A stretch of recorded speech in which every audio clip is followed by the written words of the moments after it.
Hello. ഏകദേശം ഒരു 10:30 മണി കഴിഞ്ഞപ്പോഴത്തേക്കും ഞങ്ങൾ ദേ അമ്പലത്തിലേക്ക് പോകാൻ വേണ്ടിയിട്ട് റെഡി ആവാണ് കേട്ടോ. അമ്മയ്ക്ക് വേണ്ട ആവശ്യമായിട്ടുള്ള സാധനങ്ങളും പൂജാ സാധനങ്ങളൊക്കെ ആയിട്ട് വണ്ടിയിലേക്ക് കയറിയിട്ട് ഞങ്ങൾ ദേ അമ്പലത്തിലേക്ക് എത്തി കേട്ടോ. ഞങ്ങൾ പോകുന്നത് ഏഴാന്തര ദുർഗാദേവി ക്ഷേത്രത്തിലേക്കാണ് കേട്ടോ. അവിടെ വെച്ചിട്ടാണ് നമ്മൾ ഇരുമുടിക്കെട്ടൊക്കെ നിറച്ചിട്ട് ശബരിമലയിലേക്ക് പോകുന്നത് കേട്ടോ. നമുക്ക് രാവിലെയാണ് ബുക്ക് ചെയ്ത ടൈം.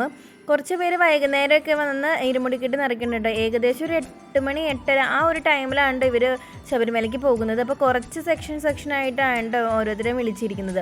പക്ഷേ ഞങ്ങൾ തിരിച്ച് വീട്ടിലേക്ക് പോകും. അമ്മയൊക്കെ അവിടെ ഇരിക്കാണ്ട് ചെയ്യുന്നത്.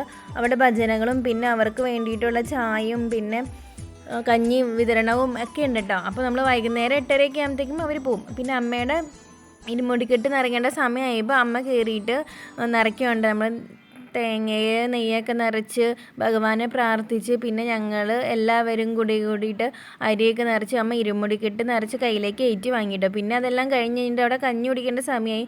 ഞങ്ങളെല്ലാവരും കൂടെ വന്നിട്ട് കഞ്ഞി കുടിക്കുകയാണ് കേട്ടോ. കഞ്ഞിയും പയറും വാഴപ്പിണ്ടി അച്ചാറായിരുന്നു കേട്ടോ. അല്ലെങ്കിൽ ഈ അമ്പലത്തിൽ നിന്ന് കിട്ടുന്ന കഞ്ഞിക്കും പ്രസാദത്തിനൊക്കെ നല്ല പ്രത്യേക ടേസ്റ്റ്. അപാര ചൂട്. അത്രയും നേരം വെയിലത്തിരുന്നിട്ട് ഭയങ്കര ചൂടായിരുന്നു കേട്ടോ. ഓ എൻ്റെ പൊന്നോ, ചുട്ടു പൊള്ളുമായിരുന്നു. വണ്ടിയിലൊക്കെ സ്റ്റീറിലൊന്നും തൊടാനേ പറ്റുന്നുണ്ടായില്ല കേട്ടോ.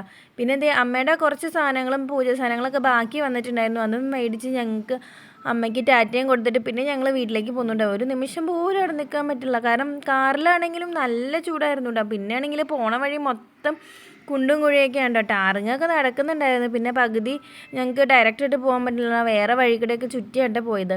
ഇനി വീട്ടിൽ ചെന്നിട്ട് വേണം ഞങ്ങൾക്ക് എൻ്റെ വീട്ടിലേക്ക് പോകാൻ വേണ്ടിയിട്ട്. അധികം നേരം വീട്ടിൽ നിന്നില്ല കേട്ടോ. കുറച്ച് സാധനങ്ങളൊക്കെ എടുത്തിട്ട് ഞങ്ങൾ നേരെ വീട്ടിലേക്ക് പോയിട്ട്. അപ്പോൾ ഇന്നത്തെ വീഡിയോ എത്തുള്ളൂ. ടാ.